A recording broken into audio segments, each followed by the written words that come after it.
अस्सलाम वालेकुम दोस्तों, मैं हूं आयशा। तो दोस्तों, कल छुट्टी का दिन था, इसलिए हो सकता है आपसे बहुत सारी ज़रूरी खबरें मिस हो गई हों और आप देख ना पाए हों। लेकिन आज मैं आपको कल की एक बहुत ही ज़रूरी खबर बताने जा रही हूं, जिससे आप ये समझ पाएंगे कि असल में राहुल गांधी सही है या फिर चुनाव आयोग और सरकार। लेकिन इस खबर को जानने के लिए आप मुझे सिर्फ 1 मिनट का वक्त दीजिए, क्योंकि इस 1 मिनट में आपको मैं दूसरी एक अहम खबर और बताना चाहती हूँ। ये वीडियो गजा का है। इस वीडियो में जो आपको लड़की दिख रही है, बम से उसे उड़ा दिया गया है। जिस वक्त ये लड़की अपनी फैमिली के लिए पानी लेने जा रही थी, ठीक उसी वक्त इस लड़की पर इजराइल की तरफ से एयर स्ट्राइक की गई। खैर, अब आपको सोशल मीडिया पर जो वीडियो वायरल हो रहा है उसके बारे में बताती हूँ। ये वीडियो हमारे देश में कई सारे ट्विटर हैंडल से वायरल किया जा रहा है और इसके बारे में ये लिखा जा रहा है कि हमास एक आतंकवादी संगठन है और इसका मकसद सिर्फ इजराइल के खिलाफ लड़ाई लड़ना नहीं है, बल्कि ये सारी दुनिया के गैर मुस्लिमों को कलमा पढ़वाना चाहता है। खैर, इस वीडियो के बारे में जब मैंने रिसर्च किया तो पता चला कि ये वीडियो करीब 10 साल पुराना है और इसे फिर से वायरल किया जा रहा है। सोशल मीडिया पर एक सर्च इंजन है ग्रोक, इसका स्क्रीनशॉट मैंने आपके लिए निकाला है ताकि आप ये जान पाएं कि जो लोग फिलिस्तीन की एक बच्ची की मौत को जायज ठहराते हैं और जो ये कहते हैं कि इजराइल अगर गाजा में बमबारी कर रहा है तो वो सही कर रहा है, लिहाजा वो भी दरअसल एक प्रोपेगेंडा का शिकार है। जिस तरह से हमास से ताल्लुक रखने वाले एक संगठन अल कासिम ने 2014 में इस वीडियो को प्रोपेगेंडा के तौर पर इस्तेमाल किया, ठीक उसी तरह से हमारा देश में आज भी पुराने पुराने वीडियो निकालकर मुसलमानों को बदनाम किया जाता है। जबकि आज की हकीकत यही है कि इजराइल और हमास के बीच चल रहे युद्ध में अब हमास सीज फायर के लिए तैयार है और इस बार हमास की तरफ से इजराइल के साथ सीज फायर की बातचीत मिस्र नाम के एक देश कर रहा है। लेकिन हाँ, 13 अगस्त यानी करीब 5 दिन पहले इजराइल के प्रधानमंत्री नेतन्याहू ने ग्रेटर इजराइल को लेकर जरूर एक बयान दिया था और ये कहा था कि उनके दिमाग में इस वक्त ग्रेटर इजराइल का नक्शा चल रहा है और इस ग्रेटर इजराइल में वो मौजूदा इजराइल के साथ 3 और देशों को शामिल करना चाहता है, जिसमें जॉर्डन है, लेबनान है और सीरिया है। लेकिन हमारे देश में कुछ लोग सिर्फ आपको हमास की बातें दिखाएंगे और वो भी पुराने वीडियो आपके सामने रखेंगे ताकि आप दुनिया और देश के मुसलमानों से नफरत करने लगें। फिर आगे बढ़ते हैं और अब आपको चुनाव आयोग और राहुल गांधी से जुड़ी एक बहुत ही अहम खबर बताती हूँ। आज सोशल मीडिया पर सुबह से ही बहुत सारे पत्रकारों के निशाने पर चुनाव आयोग है और ये पत्रकार और अपोजिशन के लीडर्स ये कह रहे हैं कि चुनाव आयोग बीजेपी की भाषा बोल रहा है। चुनाव आयोग ने राहुल गांधी के वोट चोरी वाले आरोपों का कोई जवाब नहीं दिया। आज मैंने आपके लिए सीनियर जर्नलिस्ट रवीश कुमार की लिखी कई सारी सोशल मीडिया पोस्ट निकाली हैं। आज सुबह से रवीश कुमार ने चुनाव आयोग को लेकर 2 पोस्ट लिखी और इन पोस्ट में उन्होंने चुनाव आयोग पर तंज कसा और ये बताने की कोशिश की कि चुनाव आयोग असल में झूठा है और उसका नाम चुनाव आयोग की जगह झूठा आयोग रख देना चाहिए। चलिए रवीश साहब, आप इतने बड़े पत्रकार हैं, आप कह रहे होंगे तो सही है, कह रहे होंगे, लेकिन आज मेरा भी आपसे वही सवाल है जो चुनाव आयोग ने राहुल गांधी से किया है। आखिर राहुल गांधी वोट चोरी का जो आरोप लगा रहे हैं उसका हलफनामा क्यों नहीं देते? क्या रवीश कुमार जी, सवाल का जवाब है आपके पास? दरअसल हलफनामा एक सरकारी शपथ पत्र होता है जिसमें लिखित तौर पर यह इकरार किया जाता है कि जो आप कह रहे हैं वो हवा हवाई नहीं है, बल्कि फैक्ट्स के साथ आधार पर है। और हम अपनी आम जिंदगी में अक्सर ये देखते हैं कि जब कोई शख्स किसी पर इल्जाम लगाता है तो वो कसम भी खाता है और कसम इसलिए खाता है क्योंकि उसकी बात को सीरियसली लिया जाए। और चुनाव आयोग भी यही कह रहा है कि राहुल गांधी, आप जो कह रहे हैं वो आप हमें लिखित में एक शपथ पत्र के तौर पर दीजिए, ताकि जब चुनाव आयोग कल को आपके आरोपों पर जांच करे, कल को आरोप गलत साबित हो जाए तो आपको आपके खिलाफ चुनाव आयोग को जांच करने में आसानी हो। अभी क्या हो रहा है, आपने एक प्रेस कॉन्फ्रेंस और एक दो आरोप लगा दिए। अगर आपको इस देश के लोगों की इतनी ही फिक्र है और आप चाहते हैं कि इस देश का एक नागरिक एक वोट डाले और उसकी वोट की चोरी ना हो, तो फिर आपको हलफनामा देने में प्रॉब्लम क्या है। लेकिन हमारे देश के बहुत सारे पत्रकार चुनाव आयोग पर तो सवाल उठा रहे हैं, लेकिन वो राहुल गांधी से ये नहीं पूछ रहे हैं कि जो आरोप वो लगा रहे हैं वो लिखित में क्यों नहीं दे पा रहे। एक बड़ी पुरानी देसी कहावत है, लिखतम के आगे बख्तम की नहीं चलती। बस चुनाव आयोग और राहुल गांधी का यही सच है। खैर, आगे बढ़ते हैं और अब आपको ओवैसी की कही एक बात बताना चाहती हूँ।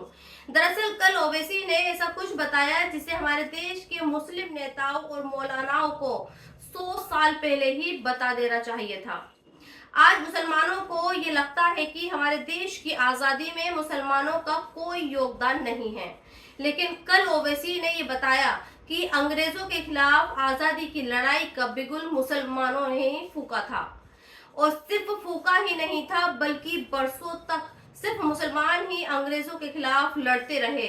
और अंग्रेज भी अपनी कई किताबों में ये लिख कर गए हैं कि हिंदुस्तान में उनके दुश्मन हिंदू नहीं थे बल्कि मुसलमान थे। ओवैसी ने ये बताया कि देश की दूसरी कौमें अंग्रेजों के खिलाफ 1857 के बाद से खड़ी हुई। उससे पहले तक अंग्रेजों के खिलाफ लड़ाई सिर्फ मुसलमान ही लड़ रहे थे।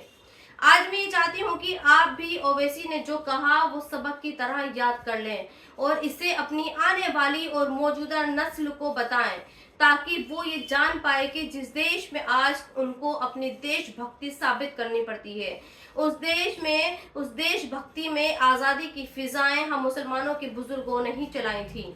आज जो लोग मुसलमानों के ताल्लुक से नफरत करते हैं भारत में, मैं उनसे पूछना चाहता हूं कि तुमको मालूम माल्टा कहां पर है? भारत से 4000 किलोमीटर दूर माल्टा में। ये भारत से मोहब्बत नहीं थी तो क्या था कि शेखुल हिंद महमूदुल हसन को मक्का गए शरीफुल मक्का ने धोखा दिया तो वहां से गिरफ्तार कर लिए, वहां से गिरफ्तार करके जिद्दा लाए, जिद्दा से कश्ती में बिठाकर एलेक्जेंड्रिया लेकर गए, एलेक्जेंड्रिया से कायरा, फिर कायरा से माल्टा लेकर गए शेखुल हिंद को। 3 साल शेखुल हिंद को माल्टा की जेल में रखा। उनके साथ मौलाना हुसैन अहमद मदनी, फिर उनके साथ हकीम साहब थे। इन चारों को माल्टा की जेल। और अब कुत्तों से जुड़ी अहम खबर। कुत्तों पर सुप्रीम कोर्ट ने अपना फैसला रिजर्व रखा है और सुप्रीम कोर्ट के ही एक जज द्वारा दिए गए उस फैसले पर रोक लगा दी है, जिसमें यह कहा गया था कि दिल्ली एनसीआर में सड़कों पर घूमने वाले सभी आवारा कुत्तों को एनसीआर से बाहर शेल्टर होम में भेज दिया जाएगा। हालांकि इस पर बवाल हुआ और डॉग प्रेमी सड़कों पर उतरे। उसके बाद सुप्रीम कोर्ट ने आवारा कुत्तों के शेल्टर होम भेजे जाने पर रोक लगा दी। लेकिन आज मैं आपको कुरान और हदीस के हवाले से ये बताना चाहती हूँ कि कुत्तों को शेल्टर होम भेजने का फैसला सही था या फिर गलत। आज मैंने आपके लिए एक सही बुखारी की आज मैंने आपके लिए सही बुखारी की हदीस और कुरान के हवाले से कुछ चीजें निकाली हैं जिन्हें आपको समझना चाहिए। हदीस ये कहती है, जो कोई बिना जरूरत के कुत्ता रखता है उसका सवाब हर दिन 2 किरात कम हो जाता है। हदीस ये भी कहती है कि अल्लाह ने एक शख्स को इसलिए माफ कर दिया क्योंकि उसने प्यासे कुत्ते को पानी पिलाया था। और एक हदीस ये भी कहती है कि कुत्ते को शिकार के तौर पर और रखवाली के तौर पर इस्तेमाल करो और जो शिकार कुत्ता लाकर दे उसे खाना जायज है। कुरान की आयत सूरे अल-कहफ में ये बताया गया है कि उनका कुत्ता दहलीज पर अपने दोनों पंजे पसारे बैठा था। ये कुत्ता उन नेक लोगों के साथ था जिन्हें अल्लाह ने अपनी रहमत में जगह दी। लिहाजा अब आप ये तय करिए कि सुप्रीम कोर्ट ने कुत्तों को लेकर जो कहा है वो कितना सही है। इस्लाम ये कहता है कि किसी जानवर को रखना, उसकी देखभाल करना अल्लाह को पसंद है और वो जानवर कुत्ता भी हो सकता है। लिहाजा इस्लाम के हिसाब से कुत्तों को शेल्टर होम में भेजना या फिर उनके साथ कोई जुल्म करना इसकी इजाजत इस्लाम भी नहीं देता।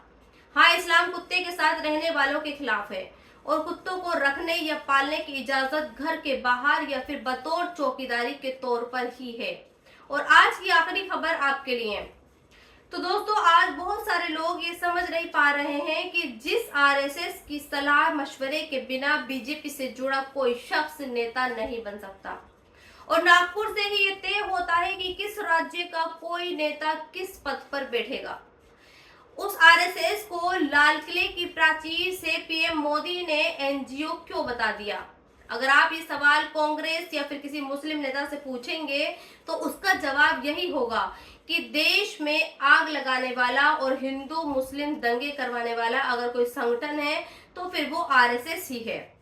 और आरएसएस की वजह से ही आज मुस्लिम अपने ही देश में सेकंड क्लास सिटीजन बन गए हैं। लेकिन आज मैंने आपके लिए कुछ रिसर्च निकाली है और आज मैं आपको एक डेटा के जरिए ये बताऊंगी कि आरएसएस को पीएम मोदी ने एनजीओ क्यों बताया। तो इसकी जो सबसे बड़ी वजह है वो ये है कि आरएसएस वहां मौजूद होता है जहां आपदाएं आती हैं। दूसरे, आरएसएस एजुकेशन और हेल्थ से जुड़े काम भी करता है। एक डेटा ये बताता है कि आरएसएस विद्या भारती के जरिए देश में 25,000 स्कूलों को एजुकेशन भी देता है। आदिवासी पिछड़े इलाकों में आरएसएस से जुड़े लोग काम भी करते हैं। मजदूर तबके के हक के लिए भी आरएसएस लड़ता है। और तीसरी बात जो मैं पूरे रिसर्च के साथ आज बता रही हूँ, अभी तक आरएसएस के 100 सालों के इतिहास में किसी भी अदालत ने नहीं कहा कि आरएसएस ने कोई दंगा करवाया है। हाँ, 1948 में जब महात्मा गांधी की हत्या हुई थी और इसका इल्जाम नाथूराम गोडसे पर लगा था, तब उस वक्त के होम मिनिस्टर सरदार पटेल ने आरएसएस पर करीब 1 साल के लिए बैन लगा दिया था। और ये बैन इसलिए लगाया क्योंकि जिस शख्स नाथूराम गोडसे ने गांधी को गोली मारी वो आरएसएस से जुड़ा हुआ था। तब से लेकर आज तक सिर्फ पॉलिटिकल पार्टीज ही आरएसएस पर आरोप लगाती रही हैं। कोई भी ये साबित नहीं कर पाया है कि आरएसएस ने कोई हिंदू मुस्लिम दंगा करवाया हो। इमरजेंसी और बाबरी मस्जिद के ढहाने पर भी आरएसएस पर सिर्फ आरोप लगे। किसी अदालत ने ये साबित नहीं किया कि आरएसएस ने ये काम किया और शायद इसीलिए इस बार लाल किले से मोदी ने आरएसएस को एक गरीब और पिछड़ों की सेवा करने वाला संगठन बताया।